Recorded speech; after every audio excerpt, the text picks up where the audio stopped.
Hi everyone, hi teacher. Today I'm Muhammed Cemil Tümtürk. Today I'm going to talk about discourse analysis. Chapter 11. Let's start with what's discourse analysis. What's discourse? Discourse analysis examines how speakers use language to construct meaning and identity. It is how humans use language to communicate. It discusses not only about language itself, but also how it relates with society, culture, thoughts, opinions, like that. Let's move with my outline. I will talk about all of them, its features, its sub-branches. Let's start with coherence and cohesion. What do we understand by these two pictures? Actually, it's really understandable when we look at these two pictures. Let's start with what's coherence. Coherence means that if there's a logicalness or not, if it makes sense, of what we read or what we hear in the text from people. Something coherent is logical and clear. Let me give an example. I told you if you didn't do your homework, you couldn't watch TV. You didn't do your homework, so you cannot watch TV. It is clear, consistent, and understandable, logically ordered and connected. It is like a piece of jigsaw, as we can see from the first picture. Let's move it to cohesion. What's cohesion? Cohesion means that connection within text. How they join or link together means, as I said before, sticking together. Let me give an example.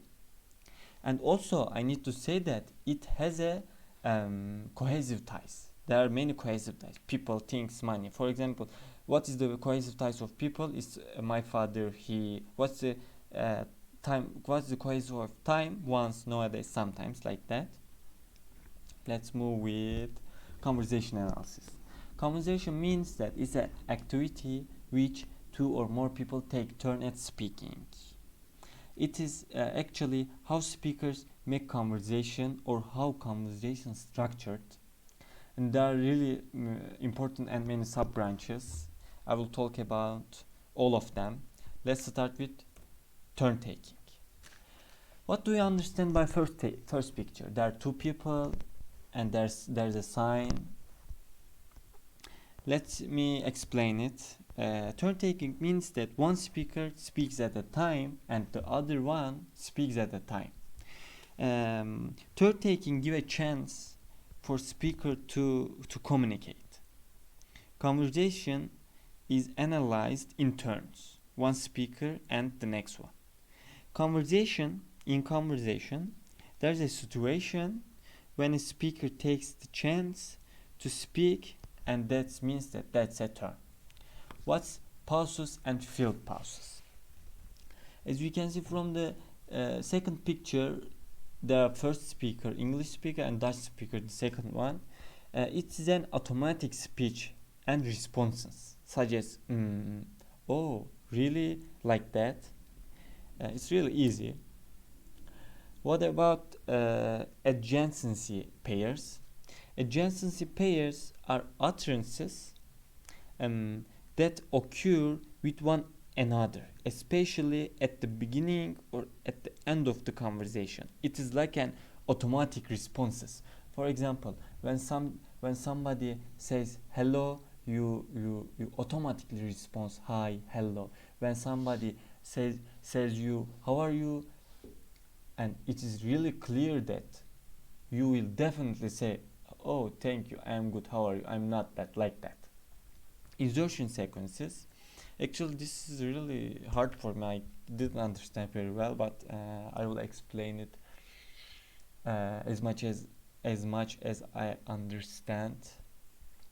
It's a sequences of turns that intervenes between first and second part of adjacency pairs. For example, do you want some milk? Is it soy milk Of course. Okay, thanks. What are the insertion sequences? Is it soy milk?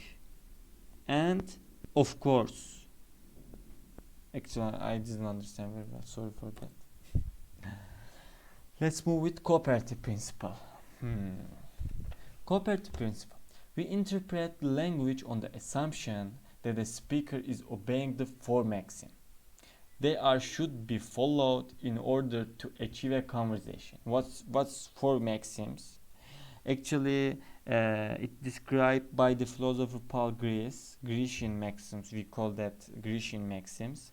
These are the set of norms that are expected that in conversation, that we expected to occur in conversation. For example, there are four maxims: maximum of quality, maximum of quantity, maximum of relation, maximum of manner.